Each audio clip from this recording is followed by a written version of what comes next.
Welcome to the History of the Papacy podcast, a podcast about the history of the popes of Rome and Christian Church.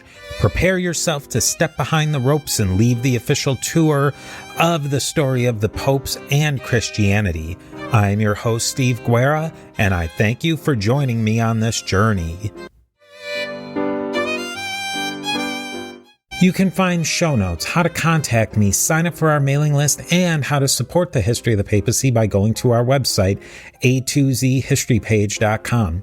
Two great ways to support the History of the Papacy are leaving your ratings and reviews on Apple Podcasts or your podcatcher of choice. And another really great way to support the History of the Papacy is by going and joining us on Patreon at patreon.com/History of the Papacy. Your support on Patreon goes a long way to help keep the History of the Papacy sustainable for a long time in the future. There are 4 tiers of support on Patreon: Antioch, Alexandria, Constantinople, and Rome. Each of these tiers represents one of the traditional patriarchates of early Christianity. There are many great benefits to you for supporting the show on Patreon. You will receive early and advertisement-free content, bonus episodes, monthly book drawings, and most importantly, you will be included on the History of the Papacy diptychs. In traditional Christianity, the diptychs are the lists of bishops commemorated in order of their precedence. The sooner you sign up on Patreon, the higher you'll be on the lists of the History of the Papacy patrons. Now let us commemorate the Patreon patrons on the History of the Papacy diptychs. We have Roberto, Yoren, William B., Brian, Jeffrey, Christina, John, Sarah, and Judy at the Alexandria level. We have Doppo, Paul, Justin, Lana, John, Steve, and Sean, all of whom are magnificent at the Constantinople level and reaching that ultimate power and prestige, that of the See of Rome. We have Peter the Great, Alex the Great, Amma the Great, Frederick the Great, and Jeffrey the Great. And with that, here is the next piece of the mosaic of the history of the popes of Rome and Christian Church.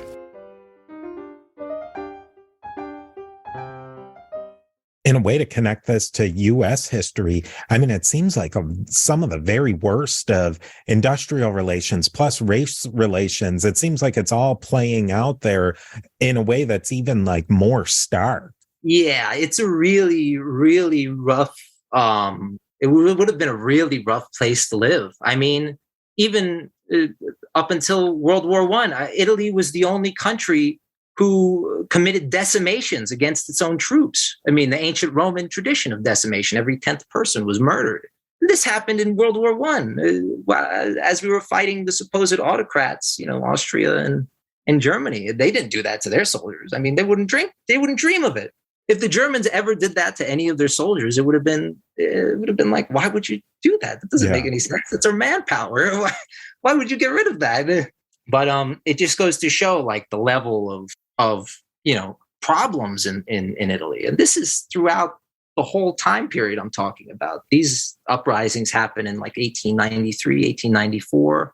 But previously there were dozens of other uprisings that were put down in similar brutal fashion, which I covered a little bit, but it deserves more coverage than what it has gotten, certainly in modern times, and certainly from the Italian government, who repeatedly denied that these things even happened. I mean, there was a very famous North African movie about the horrors committed by Italian soldiers against Libyans, for example, in their invasion a little bit after this period.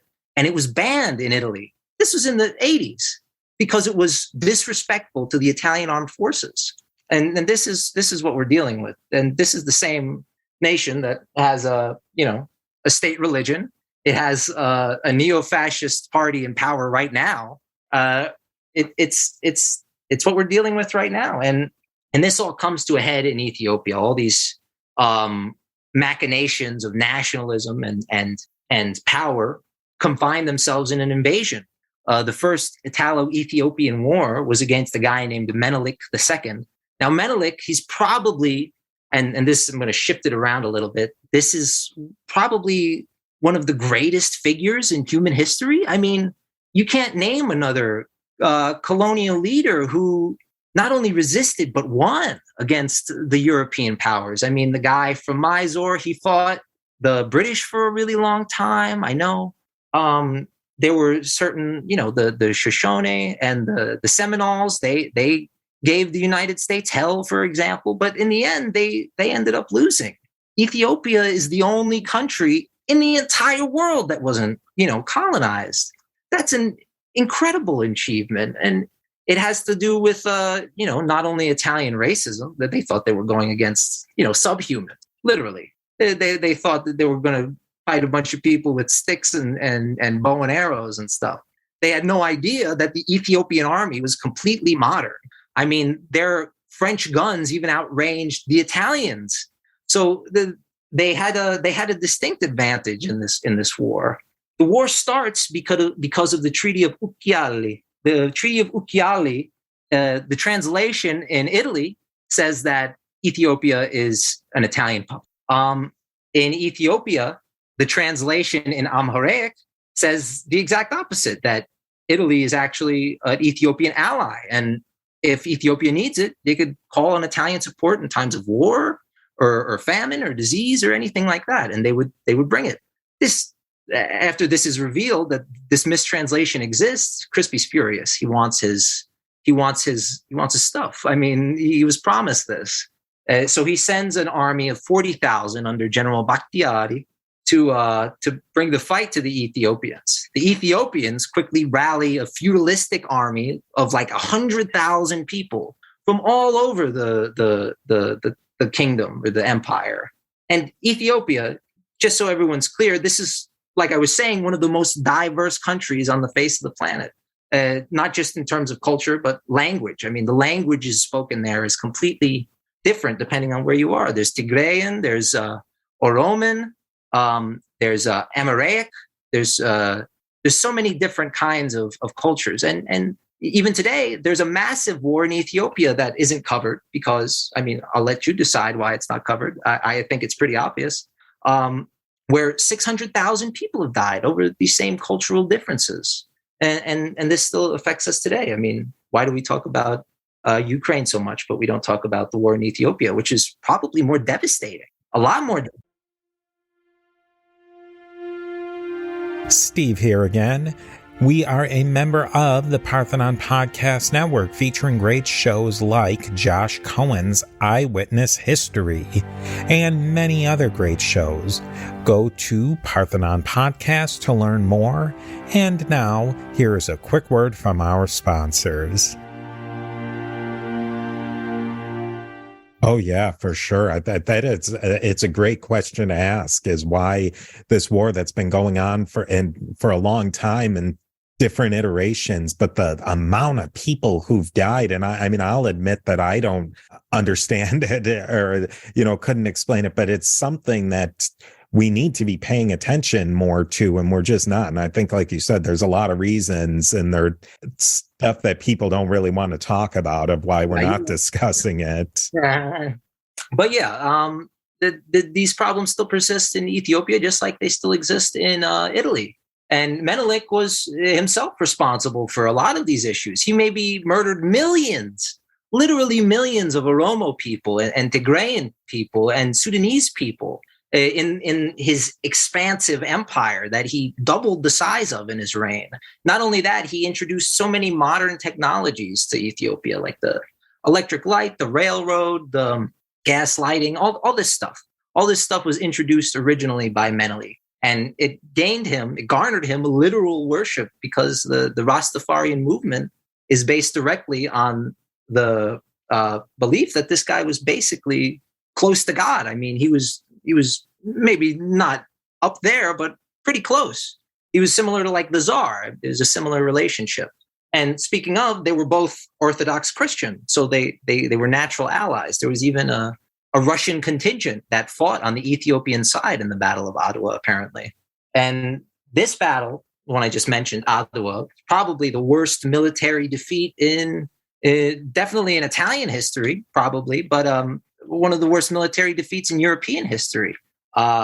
Something like 40,000. Something like 15,000 Italians marched into the Ethiopian countryside with very little idea of where they were going, how they were going to get there, what they were going to do when they get there. The basic idea set by General Bakhtiari was to take 3 heights and basically on these heights force the Ethiopians to attack them. And with 3 arcs of fire, they would decimate any number of Ethiopians. It's a good idea in theory, but in reality, the map that they had of the region was hand drawn by Bakhtiari himself. I mean, I wouldn't go on a car drive if I didn't know where to go. I mean, let alone lead 15,000 men to their fates. And once they get there, they realize very quickly that this was not some backward nation where they would easily be able to divide and conquer the country, which is the playbook of any colonizing power, especially in Africa. You get, your native allies, and they would do most of the work. That's how it worked in the New World. It worked in Africa that way, and in Asia, India, all these places. It was divide and conquer. But these 3 convergent Italian formations ended up being completely isolated from each other. They were ripped apart by the Ethiopians. There was one Italian colonel who shot himself. And then when he realized that his attempt didn't really work, he shot himself again rather than face the Ethiopians. The charge of the Ethiopian cavalry was compared to a mountain falling.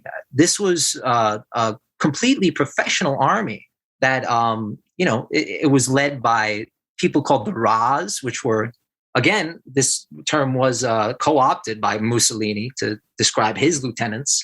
But the Ras were the dukes or the counts of Ethiopian society. And they completely decimated the Italians. Something like 6,000 Italian people died, 4,000 native allies died, and another 5,000 were made prisoners. There's reports that some of these prisoners were actually castrated after the battle, but I'm not sure if that is 100% accurate. I've read varying degrees of things on that. More than likely, that was Italian propaganda. But for sure, once they got into the presence of Menelik himself, he treated them incredibly, incredibly fairly. He sent back one of the leading Italian officers to his home with the sword of the fallen general. So it wasn't like this was clearly a person who was trying to, end the violence as quick as possible. Supposedly, it took 4 days to bury all the dead.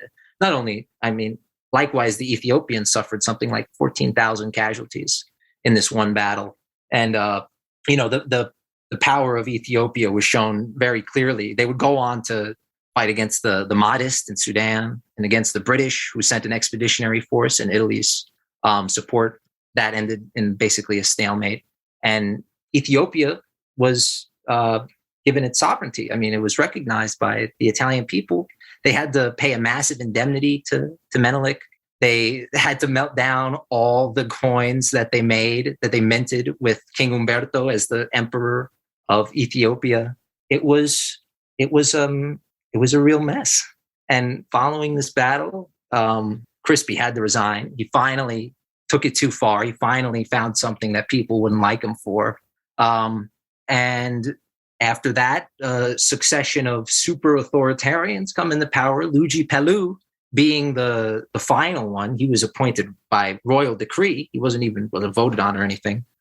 He almost shuts down parliament altogether. He decides against it after a very important moment where Gaetano Brescia, who was an Italian immigrant from Paterson, New Jersey, returns to Italy, and he shoots the king. He kills King Umberto, shoots him 4 times in the chest. And this is in retaliation for the Baba Baccaris massacre. Now, this was a protest that in Milan that quickly turned into a state-sponsored massacre. The leader of the Milan garrison lost his nerve. And this was at a procession of beggars and nuns that he opened fire with canister shot and grape shot on civilians. Something like 80 people were killed and another 400, 500 wounded in a few minutes, I think. It was a really horrifying thing that happened. And to make matters worse, Umberto gave the general a medal, the highest medal award that you can be given in the Italian military. And it was for protecting civilization. This was the term that was used to ordain this killer. This guy was a real killer. He should have faced some sort of punishment. Instead, he was given a medal. And then that's sort of, that's the perfect, symbolic end to the Italian story up until this point. It's 1900. Still 100,000 people live Mesolithic lives, living in caves, subterranean dwellings. It's 1900. The GDP has increased 0.8%. It's 1900. There's still massive diseases that spread all over the country. Cholera kills 50,000 people. Malaria kills untold numbers. I mean, untold. There's another thing called pellagra, which I think I'm saying that right, but if I'm not, I'm sorry. But it's a disease that is brought on by consuming too much corn or wheat and not enough other basic nutrients, having a lack of vitamin B. At first, it's pretty manageable. It's just like skin irritation. Eventually, it causes dementia and you die. And this was reported 100,000 different times in just 1881. I mean, in just 1 year, 100,000 people contracted this disease, which is completely preventative. You should be able to prevent it, especially with the massive citrus farms and everything that were all over Italy at the time. And again, in 1900, turn of the century, this is the craziest stat to me. 1 in 5 people didn't even know what wheat was.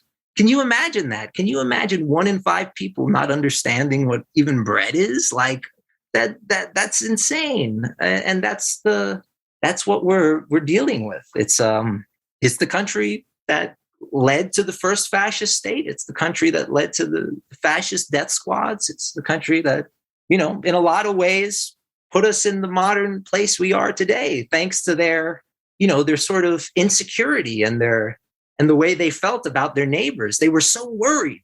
They were terrified that Austria could do what Italians did to the Germanic peoples of the Roman Empire. I mean, this was their whole thing. I mean, they didn't want to become the Celts. They didn't want to become the Gauls. This was the worst thing that could happen to them, as if their culture was wiped out. And they would have done anything to protect it. At least the people in power would. The regular person just wanted to live their life.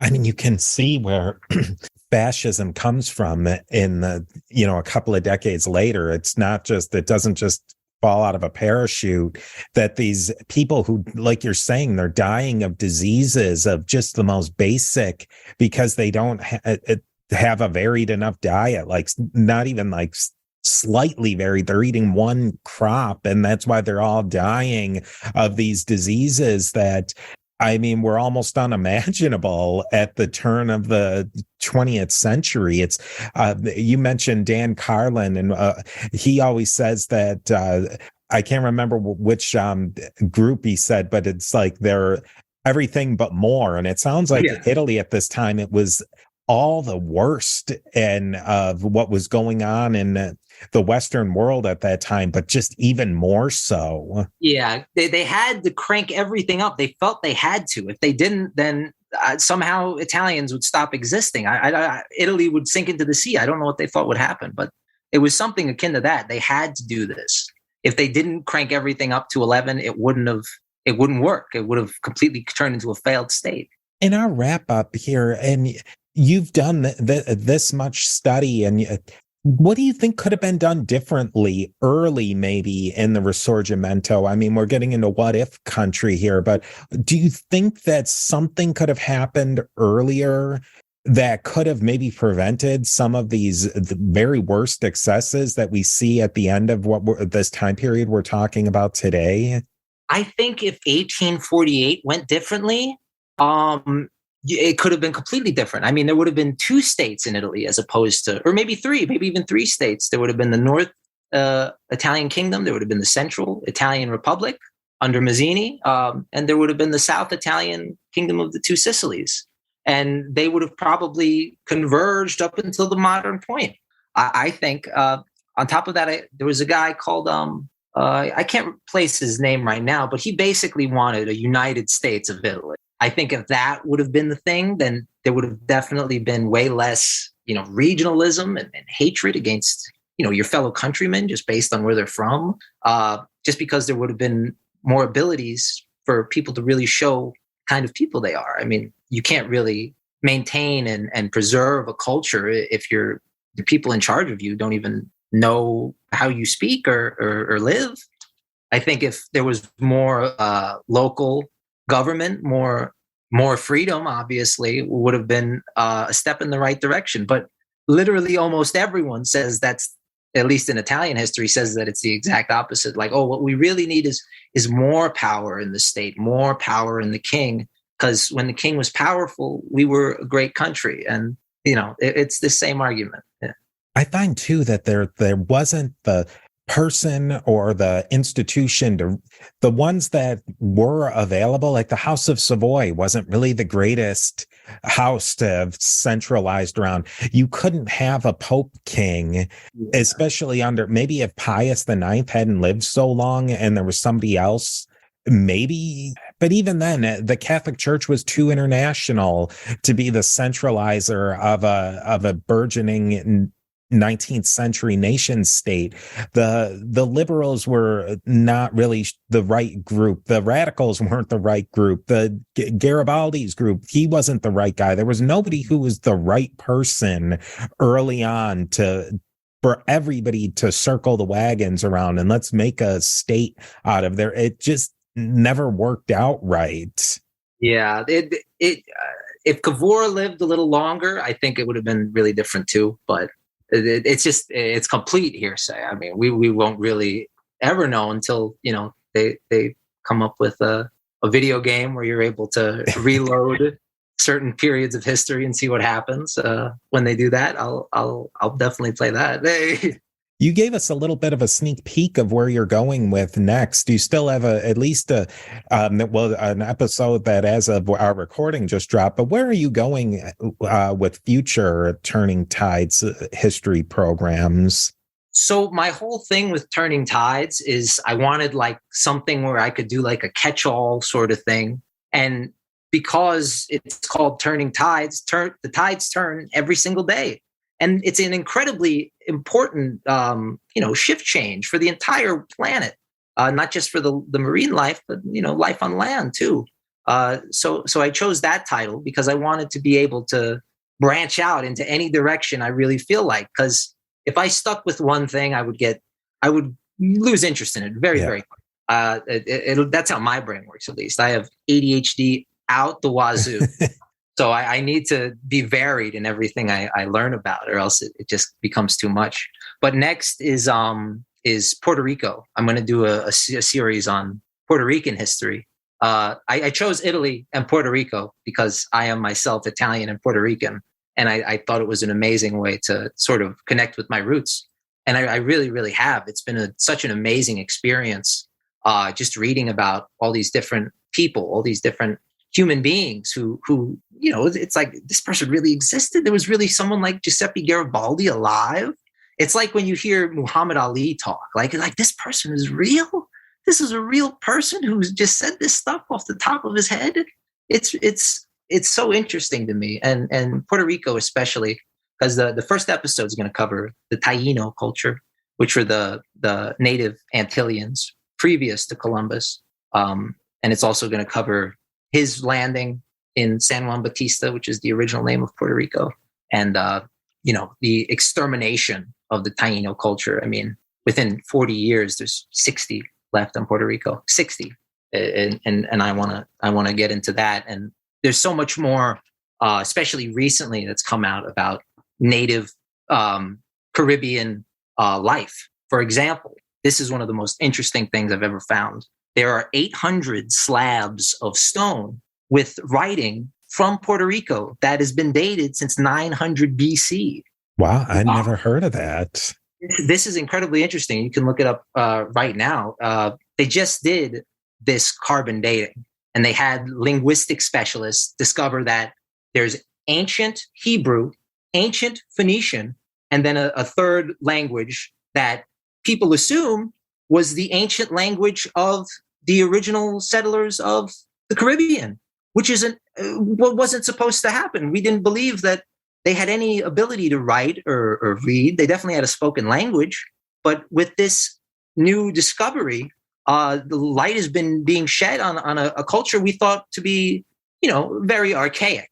In reality, it seems that it was incredibly, incredibly advanced, especially when you look at their work with the astronomy and the cosmos. Their whole livelihoods were based on these things. They had specific religious rites and stories that were all about the rising and the setting sun and the way the December solstice starts and the start of the hurricane season and how that is related. It's very, very interesting stuff.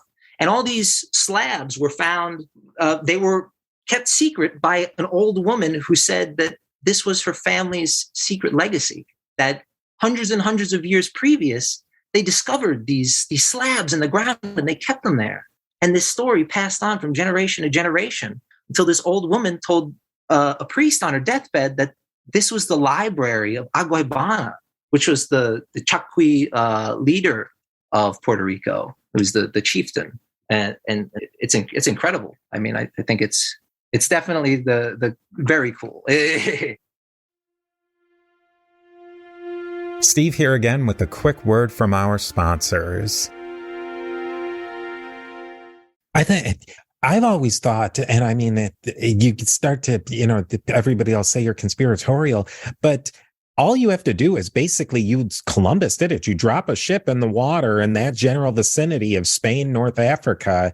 It's going to go to the Caribbean. That's where it's going to go. And getting back's a little trickier, but people clearly did it. But I mean, there's just no way that ship after ship after ship after ship, there's just no way when they're the Carthaginians and the Phoenicians and the Greeks and the Romans, there must have been ships constantly just getting a little off track. And as soon as they just get a little off track, they're going to get immediately drawn through the natural. They're going to be sucked in through the current. Yeah. And that's where they're going to go, is exactly into that area of the Caribbean. Yeah. And there's been we still don't know really where the Taino culture came from. We know that, probably it came from the Orinoco Valley, which is in modern day Venezuela. And then it went up through the Leewards and the Windward Islands up through there. But there are people who say that, no, actually the Tainos came across the sea from, the original Spanish settlers, or the Canary Islands, or, West Africa. There's even one of the kings of, I think it's Mali. He sent something like 2,000 ships west to the ends of the Atlantic Ocean. He never returned, but this was something that was on everyone's mind, obviously. And like you were saying, it'll eventually just drift over there. And that was actually the case. They received, the Tainos, they believed that this was from heaven or from God. They received pieces of lumber, of wood from splintered ships that just simply drifted across. And they were like just pieces of wood. So when they saw these ships come down with sails made of the same material, they instantly assumed, oh, they must be from heaven. This is what was foretold. I think it's really interesting too that you're taking this trip. You're looking at Italian unification and then Puerto Rico, because these ripples obviously come to something very real for you. It's not a coincidence that you're Puerto Rican and Italian, and from a specific location, all those different events and dominoes fall to something very real and personal for you. And I think that that's a really great way to take people through these stories. Yeah. And it's on top of that, it's like a whole extra layer because Columbus himself was Italian. Yeah. That's a good point. And on top of that, I'm Spaniard by my abuela's side. So I have all these things going on at the same time in my brain, and I have to reconcile with all these. is a animated show that I really love. It's called Erebos, The Legend of Erebos. It's by the same people who did the last Airbender series. But there's a part in there where the king is basically saying we need to find a way to hold all this anger and hatred together and somehow let love back into our hearts. And that's what I'm really trying to do. I'm trying to fall in love with my past and all the terrible things that entails.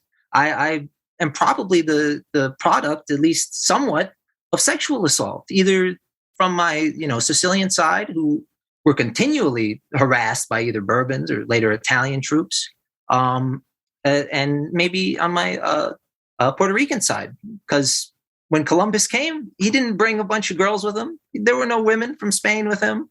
The first thing they did was assault women. That was the initial way that colonization started, and that's how the mestizo class of places like Mexico and the Caribbean exists today.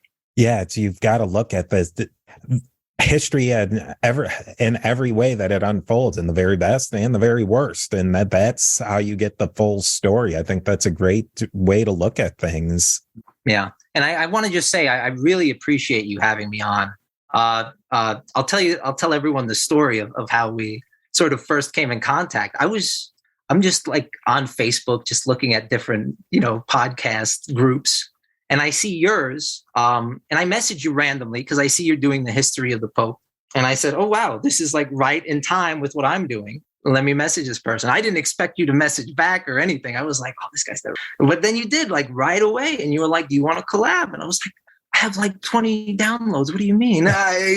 And the fact that you just even presented that opportunity is just it's really, really nice. And I really, really appreciate it. Oh, it's my pleasure. When you sent that at just the perfect time, like it was like, this is the person who I need to be speaking to like wrap up this series that we're doing. And yeah, I thank you so much for giving us such a detailed look at all of this. I really think that it puts the end cap on the secular side and the non-Pope side, because I really, coming into this series, I knew that it was going, because most of what I've done before is ancient history, and I was able to really build up a lot of the context to this. And this series, I wanted to do it because I wanted to get into, I think, like you, I'm a little maybe too ADHD to focus on one topic. I wanted to get into more modern history, but I also had to, to make a story, I had to have all this context.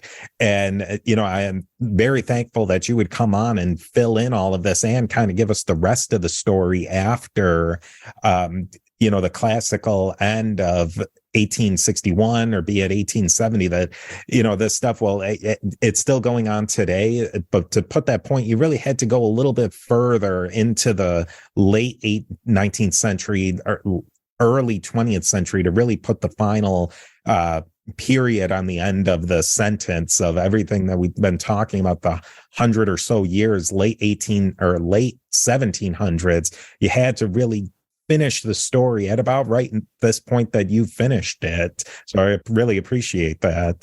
Mm-hmm. It happened to be just like literally perfect, the way I set up the series. I wanted to do 100 years of Italy, and the events literally, like, they almost lined up perfectly. Yeah, it really is like 1799 to 1899. Yeah, that's the whole basis of a lot of books. I mean, one of the main books I used for research was The Force of Destiny, which starts at 1796, exactly when Napoleon invades, which is the start of my series. So it's been a lot of kismet, really, the work on this series. Where can people find your show, subscribe, and all that good stuff? If you want to find Turning Tides on social media, we're on Facebook, YouTube, and Instagram at the Turning Tides Podcast. And we're on Twitter at Turning Tides Pod. Awesome. Thank you again for coming on. And I'm sure we'll be hearing from you again in the future, too. I'd definitely like to collaborate again. Oh, for sure. Yeah. I would love to talk about this stuff again. It's one of the most important parts of history, especially with your show. I mean, the papacy that's most people. I mean, a good portion of the society we have today is thanks in part due to Judeo-Christian values, for better or worse. And what you're talking about is super important as well, if not a little bit more important.